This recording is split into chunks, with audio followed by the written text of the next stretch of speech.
Welcome back to The Pain Game. I am joined today by Joey Knight. We are talking Chisora versus Wilder, a fight my mate Joey is actually going to be at. What made you want to go and see this one, mate? 50th fight for each guy? Yeah, I think that sort of sentimental element of it was something that definitely played into it. I've been lucky enough myself to watch Deontay Wilder live a couple of times, but Derek Chisora is a legend of British boxing. And with the amount of fights that I've been to, it probably is a bit of a head scratcher that I've not ever watched Del Boy box live. This could be the last opportunity to do so. And I feel like with no other fighter, with Derek Chisora fights, especially at the O2 Arena, the atmosphere's a different experience to something that I've experienced at boxing events. So I'm really looking forward to getting in amongst it.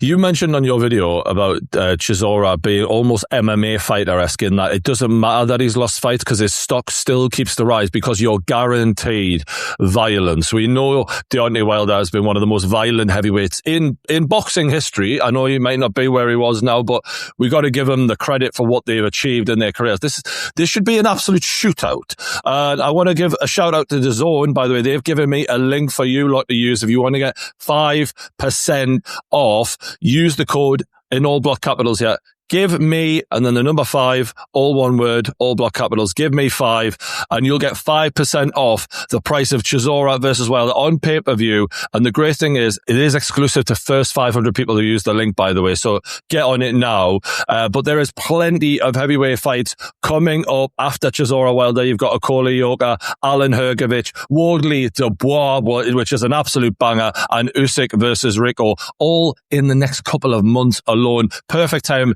to get one of those big year-long subscriptions as well. So use the link. I'll put it in the description below. That's my link in the description and the code GIVEME5 for 5% off. Now, the first thing I want to bring up about these two is their personalities, right? They're mental. But Deontay Wilder has really got a hold my beer kind of moment and gone, I'm just going to out-mental you on the run-up to this fight. In an interview with Piers Morgan, we shared it in the group chat last night, where this guy is explaining how one of his children was conceived against his will, right? He was cheated, essentially, not for the first time. We've heard a lot about that from Deontay Wilder. He doesn't like to be accountable very much. And he said about nutting on a girl's stomach, which it's the way he spoke about it, and so as if it was really appropriate for that level of TV. It wasn't just that, it was the fact he was proud of it and he was explaining it like it was groundbreaking. So weird. And it was I've devised this thing, right? You're not going to believe it. Don't come inside them. It's unbelievable. It never fails. Never fails. That works, does it? Literally, and then, not that you know. And literally, she ran in the toilet and then got the rag or whatever the conspiracy theory that he's come up with. And it just it brought me back to him being poisoned by his coach, Tyson Fury, padding the gloves with stones in them. It's never just it was my fault. Should have fucking thought about that. It's always someone else's fault. And that's one of the key problems in his personality, in learning from mistakes. If you can't admit you've ever made a mistake, you can't fucking learn from them. Fighters are weird, but I'm astounded at what a weird guy he is. What did you make of that whole thing, mate? The man has got an answer for everything. And sometimes in life, the more powerful, and not a good one. And sometimes in life, the more powerful, more sensible thing to do can be to embrace your shortcomings in a little bit of a way. Say, I don't really know how I lost. Look at Anthony Joshua. You get stick either way. But Anthony Joshua, one of the first things he said during that meltdown to Usyk was, how did you beat me?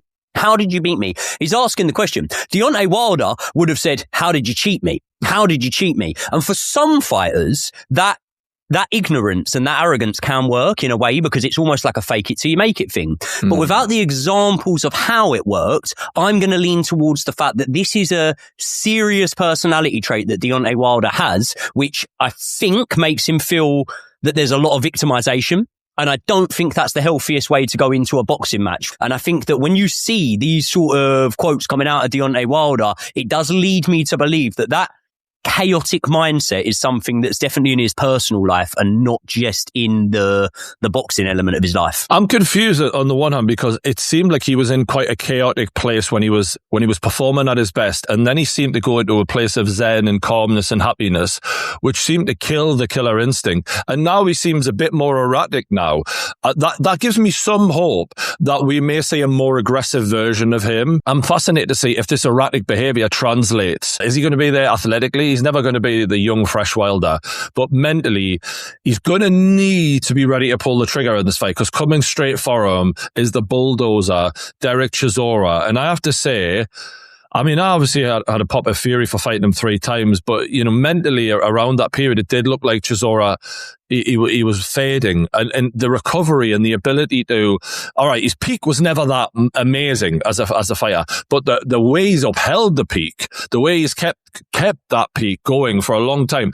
Very rarely do you see a fighter maintain the level like he has. What do you make of that, Joe? I think that I mentioned this on my video yesterday, and I'd love your opinion on it. I think it's one of the hardest questions in boxing to answer. What is a prime Derek Chisora? Because Derek Chisora has got so many variations of the fighter that he's been. I was watching him boxing on the undercard, Upton Park. This was another event at Upton Park before he had his headline fight with David Haye. And the speed of his feet were completely different. They were so much faster. However, his judgment with his punches and his effectiveness in the pocket was nowhere near as good as it is now. So I think that Derek Chisora is a fighter that evolves, and as things leave his game, in terms of Mother Nature just taking that away from him, other things are added to his game. And sometimes it isn't as flashy or as silky, obviously, as what, you know, some fighters are. But what it isn't is there's never a fucking step back, is there? We guarantee that he's going to bite down on that gum shield in a way that very few fighters, especially ones who've suffered knockout defeats, like the knockout he got, you know, from Dillian White, for example, a lot of them, they go into themselves. They're a bit of a shadow. He's got the biggest balls in boxing, in my opinion, Chisora. He's so fearless.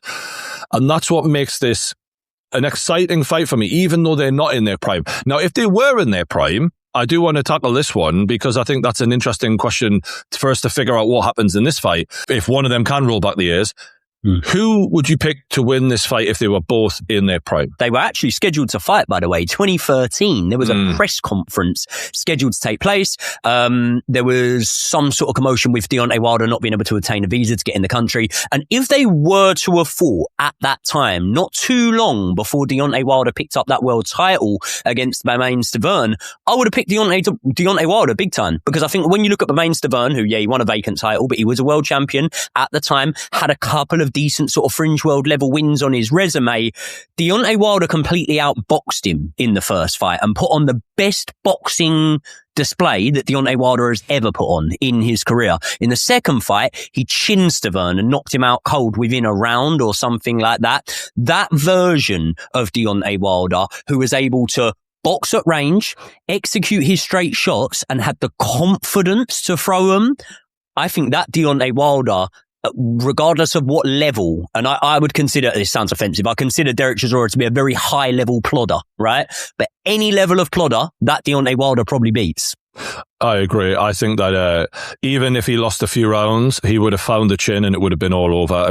But this is the thing that I think one of the reasons, all right, confidence is a big thing, and I think you're right to point that out. What Wilder relied on, that explosive, you know, giant leap in with those punches. I mean, it was spectacular when it came off. It was absolutely stunning. But he is a wiry, small heavyweight who relied on that, you know, explosive, you know, speed and getting in. That kind of has seemingly expired to some degree. I don't know how much, because he did clip Zhang a couple of times, and Zhang actually said afterwards, that fucking hurt, actually. So there is still something there. How much, I just don't know, because I don't know about him mentally, but physically there is still something there, in my opinion. Did you think he looked better in the Zhang fight? We were at both, I believe, the Zhang and the Parker fight. But in the Zhang fight, obviously, you know, shorter fight, got knocked out, got dropped, which he didn't in the Joseph Parker fight. But for me personally, there was something there which made me think, okay, you've definitely turned up a little bit more than you did against Joseph Parker. 1,000,000%. I think that there was more of a do or die feeling to the Zhang. And look, he went out on a shield. And that actually, I think, people saying he's finished because of the way the Zhang fight went. I think he's more, the Joseph Parker fight was the more worrying one because it was a non-entity, and we can't have that again. If you wanted people to turn up and watch you, he has to go blow for blow. And I think he will. And I think, I just think Chisora, as you've said, physically, he didn't rely on the things that age, very quickly. As a heavyweight, he's big, he's strong, and the power is the last thing to go, and he's got a fucking chin on him. So I think this is set up to potentially be Chisora's best ever or biggest ever win in terms of name value. Because yes, people might say Wilder is what he was. He's a huge name in boxing. If you look at him against that Hendon Herden guy last time out, I would say that even Deontay Wilder, who's not really having front punches thrown back at him in that fight, who has got an opponent there in front of him that is there to be hit, I would say that fight there showed me that although Deontay Wilder can still be willing in certain moments, the accuracy and the speed that were once there have diminished a tiny bit, right? That killer instinct was still on show at times. He got him hurt in the 7th round. He was able to get him out of there in the end. But the point I'm trying to make is back in the day, Deontay Wilder gets guys like that out of there in one round. Immediately. They weren't one-round blowouts, but you look at Eric Molina, Johan Duopers, Gerald Washington, I could probably think of so many more that Deontay Wilder had a little look at, ran through them and got them out of there. And again, in his last fight, I didn't see that so much. There's a window of time here for both guys. Yeah. But there's especially a window for Wilder. If you haven't made an impact within the first few rounds, forget it. Because once Chisora gets the bit between his teeth, he'll run you out of town. If that explosive energy hasn't done something early doors to give Chisora a reason to go, I need to, check myself. Yeah, I don't know. Because Chisora, what we love about him is he fights with no respect. And against a prime Wilder, in my opinion, that would have been a recipe for disaster. But now it might be the perfect style to beat this version of Wilder. So any answers we're looking for about Wilder is it worth giving him another run? Is it worth making Wilder versus AJ next if he wins this fight by knockout? I think that would be a fight that people would want to see. If he looked great in this one fight and all of a sudden it all came together. But I think that we're getting trial by fire here, and Chisora's really going to stick on him, because I think if I'm Chisora, who's a better inside fighter than Joseph Parker, and you watch the way Joseph Parker stuck it on Wilder, I'm like, if you struggled, I did that to Joseph Parker. I roughed him up. You aren't going to rough me up against the ropes. Do you know what I mean? I give the rough up. So I think that's going to be the recipe he's cooking up for this guy. There's a little bit of a difference between the Joseph Parker fight and the Derek Chisora fight in terms of how Deontay Wilder is going to have to manage this. Because with Joseph Parker, on those entries that you spoke about, which I think we were all quite surprised to see how easy Joseph Parker was able to get him, pin him in the corner, pin him on the ropes. With those entries, the feet were very, very quick from Joseph Parker to get in. Way quicker than Derek Chisora is able to do it. Good point. Also, Joseph Parker was coming in a side-on position for a lot of the time. Chisora will cross his arms like that and come in straight on. Now, here's the difference. Although I've mentioned there that Joseph Parker maybe does it in a cleverer way, in a quicker way, in a better way, once he's there, Joseph Parker does not work as effectively on the inside as Derek Chisora did. So say, for example, I was watching that fight the other night. A lot of the time, Deontay Wilder, without even throwing punches, was able to break that sort of moment just by getting them long levers out there and pushing them in Parker's face. Chisora is so much better schooled in the pocket like that. And Chisora is the sort of guy that I believe if he does take a shot, he'll throw back rather than step back like a Joseph Parker would to regroup. So I think that although it will look different, I think that the way that we saw Parker have success is going to be the same as how we see Chisora have success. Chisora's a good counter puncher. He's good at it. When you're throwing, he throws at the same exact time. The shot he dropped Joe Joyce with. Yeah, I love that performance. And look, I think that the point you made about him struggling with the quick feet of Joseph Parker, one of the better heavyweights in terms of footwork for sure. This is where Wilder has his moment. This is the opening. This is the opportunity, in my opinion. It's going from A to B. I want to get you against the ropes, but in plodding and getting you against the ropes, we've seen Luis Ortiz, who won many rounds against, Wilder, get smashed out of nowhere. There's an opportunity there. And can he take advantage of that based on his last performance? Maybe not. Joey, I'm going to push you on a prediction. What are you saying? What are you thinking is going to happen? A lot of it comes down to round number 1. If Deontay Wilder comes out in round number 1 and he's not gun shy, if he lets his hands go, and by the way, when I say letting his hands go, it doesn't necessarily need to be in the way that, throwing power punches and trying to nail him with something early to get him out of there. Tyson Fury let his hands go every time he fought Derek Chisora, and he didn't really do so throwing power shots. That's the type of thing that can break Derek Chisora, keep him honest, keep him off. I've seen it happen against Fury, and I've seen it happen in other fights, right? When someone's able to box him to that degree. At the same time as saying that, Deontay Wilder's not a good enough boxer to do that. So I believe if Deontay Wilder comes out and lets his hands go, gets a little bit of respect off Derek Chisora straight away, then I do believe that we could see a slugfest and a shootout. But if I'm going to look in to the past to predict the future, I'm going to say that Deontay Wilder might be a little bit gun shy in there. And if Del Boy is able to do what he did against Otto Wallin, to come out, put that pressure on and apply that pressure straight away, I think it could go quick for Chisora. I think it could be a 3-round job. What do you think? Because of the chaos that Chisora brings, it's either going to end in disaster for him early on because he's going to be too aggressive, because he knows that's the route to victory for him.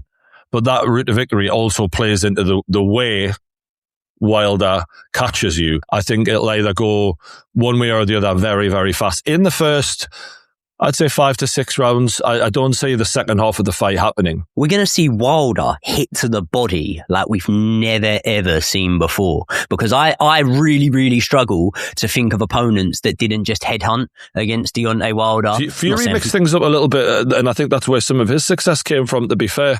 Fury dropped him to the body, you know that? Yeah. Fury dropped him with a shot to the body, yeah. That's what I'm saying. And that's what I'm saying. For the most part, you don't really see fighters mixing it up like that with Deontay Wilder. Derek Chisora's attacks always either start high and end low, or more often than not, start low, end high. Look at the Artis Spilka knockout. Start low, end high over the top. And for me, Deontay Wilder's not got the ring generalship to be able to move himself off the ropes in those moments. I wonder if in when he does drop the head to go lower, if he might be open there. That is an option as well. But I've got to go Chisora. But if Wilder knocks Chisora out, I don't care about the Parker or Zhang fight. I don't care about any of it. I want to see him in with all of them. Yeah. Because if he comes back and looks explosive, I do want to see him in with them. Whereas for Chisora, and this isn't offensive at all, I've already had the pleasure of seeing Chisora in with most of my favourite fighters. AJ, it's got to be AJ. Like, if that happens, I mean, I suppose they're trying to make the Fury fight, but fuck knows what's going on there. But AJ versus Wilder, for me, all of a sudden becomes extremely relevant again. Because Chisora's so respected. If you clean him out, you're going to win back so much respect overnight. And all of a sudden, you're going to be dangerous again. You're going to be looked on as, this could go either way. What if he lands that on AJ? All of a sudden, we got a brilliant fight. We'll wrap it up there.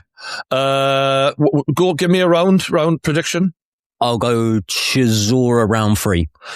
I'll go round 6, Chisora.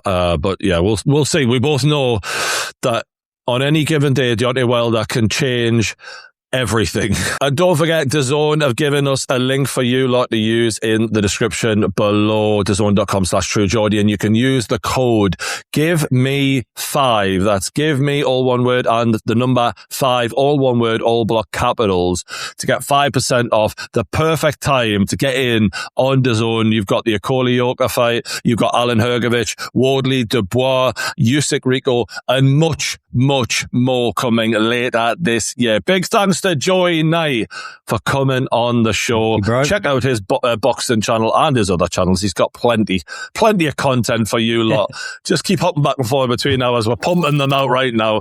And hit the like button, subscribe. We'll catch you on the next one.